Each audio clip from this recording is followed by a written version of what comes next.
If on one level Judaism can be understood as an ongoing conversation, the Tanakh begins that conversation. The Tanakh is an abbreviation of the three major parts of Jewish scripture: the Torah or the Pentateuch, 5 books of Moses; Nevi'im, the prophets; and Ketuvim, the writings. Within each one of those units, there are books, and within the books there are chapters, and within the chapters there are verses. That is a particular way of ordering these books.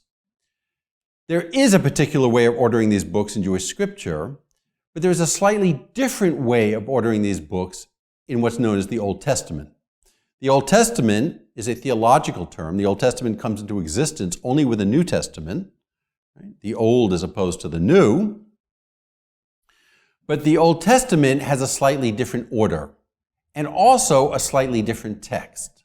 So even though when we're talking about, we think we're talking about the same book when we say Jewish scripture, Tanakh, Old Testament, even the more academic Hebrew Bible, we actually are speaking about slightly different compilations. So there are different versions of the Old Testament. One version is the Greek version known as the Septuagint. The Septuagint began to be the Greek translation, probably a Jewish translation of the books of Jewish scripture beginning in the 3rd century BCE. And this became the version or the foundational version of Jewish scripture used by Paul and the early Christians.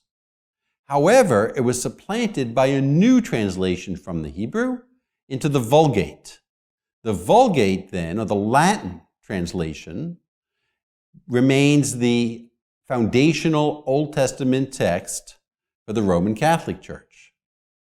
What's important for the Septuagint or the Vulgate today is that for Jews, they have no importance. They're irrelevant. What's important is the Hebrew text in its particular form that we have it today, which is called the Masoretic text. The Masoretes worked in the early medieval period, and they're the ones who gave this text the particular form that it has. That is, by dividing up the books, the chapters, the verses, by punctuating it, because Hebrew, a Semitic language, doesn't have natural punctuation to it, and the punctuation changes the meaning. So the Masoretic text becomes accepted fully within the Jewish community beginning in the 11th century CE. So in that way, it's relatively late, even though, of course, those texts have been along and thought of as authoritative from a much earlier time.